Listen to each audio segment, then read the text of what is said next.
এ পর্যায়ে আমরা হাফিজুল হাদিস হজরত আবুল খায়ের আল জাজারি রহমতুল্লাহ আলাইহি, জগৎ বিখ্যাত ইমাম, ওনার বক্তব্য আমরা শুনবো। তিনি মিলাদুন্নবী মাহফিল সম্পর্কে কি বলেছেন। তিনি বলেন, আবুল আহাবের ইন্তেকালের পর তাকে স্বপ্নে কেউ একজন দেখলেন। তাকে জিজ্ঞেস করা হলো, মা হালুকা, তোমার অবস্থা কি? তখন সে বলেছিল, ফিন্নার, আমি জাহান্নামে আছি।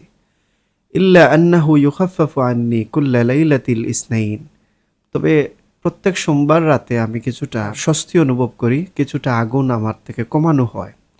ওয়া আমুসু মিন বাইনি ইসবাআই হাতাইন মা আন বিকদরে হাজা।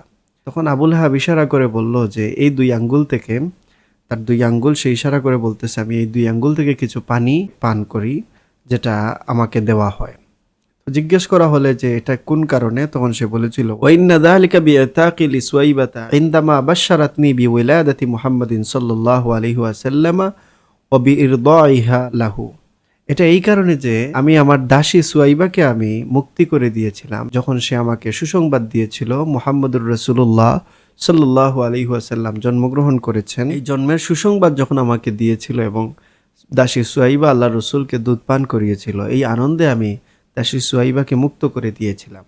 এই কারণে আল্লাহ পাক রব্বুল আলামিন সোমবার দিন আমাকে কিছুটা আগুন কমিয়ে দেন এবং আমার দুই আঙ্গুল থেকে কিছু পানি দান করেন, আমি সেই পানি পান করি। আবুল খায়ের জাজারি রহমতুল্লাহ আলাই তিনি বলছেন, ফাইজা কান আবু লাহাব আল কাফির আল্লাযী নাযালাল কুরআনু বিযাম্মিহি জুজিয়া ফিন নারি লিফারহিহি লাইলাত মাউলিদি মুহাম্মাদিন সাল্লাল্লাহু আলাইহি ওয়াসাল্লাম। তিনি বলতেছেন যে আবুল আহাবের মতো একজন কাফির, যার বিরুদ্ধে কোরআনের মধ্যে আল্লাহ সূরা লাহাব নাজিল করেছেন, এমন একজন কাফিরকেও যদি আল্লাহ তাআলা জাহান্নামে থাকা অবস্থায় যদি তাকে কিছুটা জাযা দান করে থাকেন, সে কিছুটা শান্তি পেয়ে থাকে, কিছুটা পানি পেয়ে থাকে, লিফারহি লাইলাতি মাউলিদিন নবী সাল্লাল্লাহু আলাইহি ওয়াসাল্লাম, মুহাম্মদ সাল্লাল্লাহু আলাইহি ওয়াসাল্লামের জন্মের খুশিতে আনন্দ প্রকাশ করায় যদি আল্লাহ তাকে শান্তি দিয়ে থাকেন, তিনি বলছেন, ফামা হালুল মুসলিমিল মুওয়াহিদ মিন উম্মতি মুহাম্মাদিন সাল্লাল্লাহু আলাইহি ওয়াসাল্লাম বিবাশারিহি বিমাউলিদিহি ওয়া বাযালা মা তাসিলা ইলাইহি কুদরাতাহু ফি মুহাব্বাতিহি। একজন উম্মতে মুহাম্মাদি যে কিনা এক আল্লাহর উপর ঈমান এনেছে, সে যদি আল্লাহর রাসূল সাল্লাল্লাহু আলাইহি ওয়াসাল্লামের জন্মে খুশি হয় এবং তার সামর্থ্য অনুযায়ী তার সাধ্যমতো আল্লাহর রাসূল সাল্লাল্লাহু আলাইহি ওয়াসাল্লামের মহব্বতে দান সদকা করে এবং রাসূলুল্লাহ সাল্লাল্লাহু আলাইহি ওয়াসাল্লামের মিলাদের শুকরিয়া আদায় করে, তার অবস্থা কেমন হতে পারে? একজন কাফিরকে যদি আল্লাহ রব্বুল আলামিন রাসূলুল্লাহর জন্মে খুশি হওয়ায় তাকে যদি তিনি জাযা দান করতে পারেন, তাহলে একজন মুমিন যদি আল্লাহ রসুলের জন্মে খুশি হয়ে মিলাদ মাহফিল করে, অবশ্যই তাকে আল্লাহ তাআলা আরো বড় ধরনের প্রতিদান দিবেন। তিনি বলেন, লা উমরি ইন্নামা ইয়াকুনু জাযাউহু মিনাল্লাহিল কারীম আন ইউদখিলাহু বিফদলিহি জান্নাতান নাঈম। তিনি বলেন, আমার বিশ্বাস যে একজন মুমিন যখন মিলাদুন্নবী মাহফিল পালন করবে, আল্লাহ রব্বুল আলামিন তার ফজলে, তার দয়ায় তিনি তাকে অবশ্যই জান্নাতুন নাঈমের মধ্যে প্রবেশ করাবেন। হযরত ইমাম জালালউদ্দিন সুয়ুতী রাহমাতুল্লাহ আলাইহি তিনিও মিলাদুন্নবী মাহফিল সম্পর্কে বক্তব্য রেখেছেন। তিনি বলেছেন, ইনদি আন্না আসলাল মাউলিদিশ শরীফ আল্লাযী হুয়া ইজতিমাউন নাস। রাসূলুল্লাহ সাল্লাল্লাহু আলাইহি ওয়াসাল্লামের জন্মের শুকরিয়া আদায় করার জন্য যে মিলাদ মাহফিল আয়োজন করা হয়, সেটা আমার কাছে হচ্ছে যে ইজতিমাউন নাস, মানুষ সবাই একত্রিত হবে, ওয়া কিরাআতু মা তায়াসসারা মিনাল কুরআন, কোরআন থেকে যা সাধ্যমতো তিলাওয়াত করবে, ওয়া রিওয়ায়াতুল আখবারিল ওয়ারিদা ফি মাবদাই আমরিন নবী সাল্লাল্লাহু আলাইহি ওয়াসাল্লাম ওয়া মা ওয়াকা ফি মাউলিদিহি মিনাল আয়াত।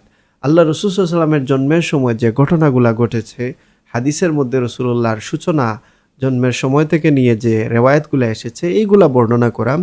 এরপর তিনি বলেন, সুম্মা ইয়ামুদ্দু লাহুম সিমাতুন ইয়াকুলুনাহু ওয়া ইয়ানসারিফুনা মিন গায়রি জিয়াদাতিন আলা যালিকা মিনাল বিদআতিল হাসানা।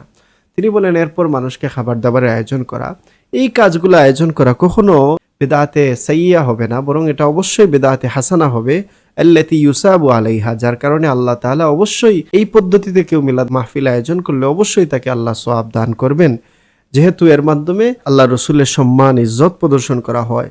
ওয়া ইজহারুল ফারহি ওয়াল ইস্তিবশার বিমাউলিদিহি শরীফ, আল্লাহ রাসূল সাল্লাল্লাহু আলাইহি ওয়াসাল্লামের জন্মের খুশি উদযাপন করা হয়। রাসূলুল্লাহ সাল্লাল্লাহু আলাইহি ওয়াসাল্লাম সম্পর্কে মানুষের কাছে এই রিওয়ায়াতগুলা করার মাধ্যমে রাসূলুল্লাহ সাল্লাল্লাহু আলাইহি ওয়াসাল্লামের মহব্বত মানুষের মধ্যে পয়দা হয়। সুতরাং এই কাজগুলো অবশ্যই বেদাতে হাসানা। তিনি বলেন, ওয়াকাদ যাহারা লি তাখরিজুহু আলা আসলিন সহিহিন। তিনি বলেন, আমার কাছে মিলাদ মাহফিলের আরো একটি সহিহ দলিল পৌঁছেছে বা প্রকাশ পেয়েছে, অর্থাৎ আমি একটি দলিল পেয়েছি যেটা হাফিজ ইবনে হাজার আসকালানী রহমতুল্লাহ আলাইহি বলেছেন, সেটা ছাড়াও আরেকটি দলিল আমি পেয়েছি। ওহুয়া মা রাওয়াহুল বাইহাকি, যেটি ইমাম বাইহাকি রহমতুল্লাহ আলাই বর্ণনা করেছেন হযরতে আনাস ইবনে মালিক রাদিয়াল্লাহু তাআলা আনহু থেকে, যে আন্নান নবিয়্যা সাল্লাল্লাহু আলাইহি ওয়াসাল্লাম আক্কা আন নাফসিহি বা'দান নবুওয়াতি, আল্লাহ রাসূল সাল্লাল্লাহু আলাইহি ওয়াসাল্লাম নবুয়তি দায়িত্ব পাওয়ার পর, অর্থাৎ ওহী প্রাপ্ত হওয়ার পর তিনি আবার নিজের পক্ষ থেকে আকিকা করেছিলেন। মা আন্নাহু ওয়ারাদা আন্না জাদ্দাহু আব্দুল মুত্তালিব আক্কা আনহু ফি সাবি'i ওয়ালাদাতিহি, অথচ এটা বর্ণিত হয়েছে যে আল্লাহ রাসূল সাল্লাল্লাহু আলাইহি ওয়াসাল্লামের দাদা জান আব্দুল মুত্তালিব তিনি রাসূলুল্লাহ সাল্লাল্লাহু আলাইহি ওয়াসাল্লামের জন্মের 7ম তারিখে তিনি আকিকা করেছিলেন। একবার আকিকা হয়েছে, কিন্তু আল্লাহ রাসূল সাল্লাল্লাহু আলাইহি ওয়াসাল্লাম ওহী পাওয়ার পর, নবুয়তির দায়িত্ব শুরু করার পর তিনি আবার নতুন করে নিজের পক্ষ থেকে আকিকা করেছেন। ওয়াল আকিদাতু লা তুআদু মাররাতান সানিয়াতান, তিনি বলেন আকিকা তো দ্বিতীয়বার করা হয় না। রাসূলুল্লাহ সাল্লাল্লাহু আলাইহি ওয়াসাল্লাম দ্বিতীয়বার আকিকা করলেন। ফায়ুহমালু যালিকা আলা আন্না হাযা ফা'লাহু সাল্লাল্লাহু আলাইহি ওয়াসাল্লাম ইজহারান লিশুকরি আলা ইজাদিল্লাহি তাআলা ইয়াহু রাহমাতাল লিল আলামিন। সুতরাং এটার ব্যাখ্যা এটাই হতে পারে যে আল্লাহ রাসূল সাল্লাল্লাহু আলাইহি ওয়াসাল্লাম নবুয়তি প্রাপ্তির পর পুনরায় আকিকা করা, এটা একমাত্র আল্লাহ তাআলা শুকরিয়া আদায় করা যে আল্লাহ রাব্বুল আলামিন তাকে রাহমাতুল লিল আলামিন বানিয়েছেন, ওয়া তাশরিআন লি উম্মতিহি সাল্লাল্লাহু আলাইহি ওয়াসাল্লাম, এবং তিনি উম্মতের জন্য এটা শরীয়ত বানিয়ে গেলেন। কামা কানা ইউসাল্লি আলা নাফসিহি লিযালিকা, যেভাবে তিনি নিজের উপর নিজে দুরূদ পড়তেন, ঠিক তেমনিভাবে নিজের জন্মের শুকরিয়া আদায় করে উম্মতে মুহাম্মদীকে জানিয়ে দিলেন যে আমি নবীর জন্মের শুকরিয়া তোমরা আদায় করো। ফায়ুস্তাহাব্বু লানা আইদান ইজহারু শুকরি বিমাউলিদিহি সাল্লাল্লাহু আলাইহি ওয়াসাল্লাম বিল ইজতিমাই ওয়া ইতআমিত তাআম ওয়া নাহওয়া যালিকা মিন ওজুদিল কুরবাতি ওয়াল মুসাররাত। তিনি বলেন, সুতরাং আমরা এই দলিল থেকে আমরা পেলাম আমাদের জন্য মুস্তাহাব হচ্ছে আল্লাহ রসুলের জন্মে আমরা খুশি উদযাপন করব, একত্রিত হব, খাবার দাবারের আয়োজন করব, এবং যত ধরনের নেক কাজ করা যায় এই নেক কাজ করার মাধ্যমে আল্লাহ রসুলের জন্মের শুকরিয়া আদায় করব, যেভাবে রাসূলুল্লাহ সাল্লাল্লাহু আলাইহি ওয়াসাল্লাম নিজের জন্মের শুকরিয়া আদায় করার জন্য দ্বিতীয়বার তিনি আকিকা করেছিলেন। এই বক্তব্য থেকেও আমরা সুস্পষ্ট প্রমাণ পাচ্ছি যে আল্লাহ রাসূল সাল্লাল্লাহু আলাইহি ওয়াসাল্লাম এর জন্মের শুকরিয়া আদায় করা, এই জন্য মিলাদ মাহফিলের আয়োজন করা, এটা কখনো বেদাতে সাইয়্যা হতে পারে না। এটি অবশ্যই উত্তম একটি কাজ, এটি একটি মুস্তাহাব আইম্মায়ে কেরামদের বক্তব্য অনুযায়ী। এ পর্যায়ে আমরা হযরতে আব্দুল হক মুহাদ্দিসে দেহলভী রহমতুল্লাহ আলাইহি, যিনি ভারতীয় উপমহাদেশে হাদিসের বিশাল খেদমত করেছেন, আমরা তার বক্তব্য উল্লেখ করব। তিনি মিলাদুন্নবী মাহফিলকে শুধু মুস্তাহাবই বলেন নাই, এই মাহফিলকে ঈদ হিসাবে গ্রহণ করার জন্য তিনি বলেছেন যে লা ইয়াজালু আহলুল ইসলাম ইয়াহতাফিলুনা বিশাহরি মাউলিদিহি সাল্লাল্লাহু আলাইহি ওয়াসাল্লাম, যুগ যুগ ধরে মুসলিম উম্মাহ আল্লাহ রাসূল সাল্লাল্লাহু আলাইহি ওয়াসাল্লামের জন্মের শুকরিয়া আদায়ের জন্য মিলাদ মাহফিল আদায় করে আসছেন। সেই মাহফিলগুলা কিভাবে তারা সাজান, সেই মাহফিলগুলোর মধ্যে তারা বুজ অনুষ্ঠানের আয়োজন করেন, খাবার দাবারের, এবং এই মাসের রাত্রিগুলোতে বিভিন্ন ধরনের সদকা, দান সদকা করেন, আনন্দ খুশি প্রকাশ করেন, বিভিন্ন নেক আমলকে তারা বাড়িয়ে দেন। ওয়ায়াতানুনা বিকিরাআতি মাউলিদিহিল কারীম, তারা বিশেষভাবে আল্লাহ রাসূল সাল্লাল্লাহু আলাইহি ওয়াসাল্লামের জন্মবৃত্তান্ত আলোচনা করেন।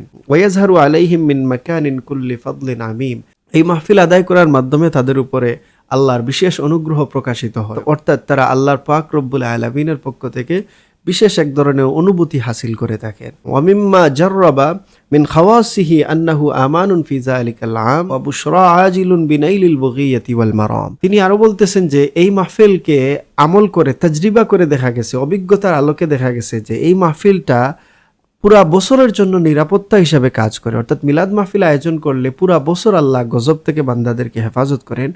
আর তিনি বলেন যে মানুষের যে নেক উদ্দেশ্য আছে, মাকসুদ আছে, এটা পূরণে এই মাহফিলটা বেশ সহায়ক, অর্থাৎ এই মাহফিল আয়োজন করলে অতি দ্রুত মানুষের মনের বাসনা পূরণ হয়ে যায়। ফারাহিমাল্লাহু রাআন ইত্তাখাযা লায়ালি শাহরা মাউলিদিহিল মুবারাক আয়াদান, ওই ব্যক্তির উপর আল্লাহ অনুগ্রহ করুন যেই ব্যক্তি রাসূলুল্লাহর জন্মের মাসের প্রত্যেকটা রাতকে ঈদ হিসাবে গ্রহণ করবে, অর্থাৎ মিলাদুন্নবীর মাস রবিউল আউয়ালের প্রতিটা রাতকে সে ইবাদতের মৌসুম হিসাবে গ্রহণ করবে, ইবাদত করার জন্য ঈদ হিসাবে গ্রহণ করবে। আল্লাহ তার উপরে দয়া করুন। তিনি বলছেন লিয়াকুনা আশাদ্দা গালাবাতিন আলা মান ফি কলবিহি মারদুন ওয়া ইনাদ, তিনি বলেন এই মাহফিলটি যে ব্যক্তির অন্তরের মধ্যে গোড়ামি আছে, যেই ব্যক্তির অন্তরের মধ্যে বেদি আছে, তার অন্তরের মধ্যে কঠিনভাবে আঘাত করে, অর্থাৎ এই মাহফিলের মাধ্যমে পাষণ্ড হৃদয়ের অধিকারী ব্যক্তিরও দিল গলে যায় এবং সে সংশোধন হওয়ার সুযোগ তৈরি হয়। তো আব্দুল হক মুহাদ্দিস দেহলভী রহমতুল্লাহ আলাইহির এই বক্তব্য থেকেও আমরা মিলাদুন্নবী মাহফিলের রহমত এবং বরকত সম্পর্কে অবগত হতে পারতেছি। আমাদের উচিত আইম্মায়ে কেরামদের এই বক্তব্যগুলোকে সম্মান জানিয়ে আমরা মিলাদুন্নবী মাহফিলকে বরকতময় এই মাসটিকে আমরা ইবাদতের মৌসুম বানিয়ে কাটানো।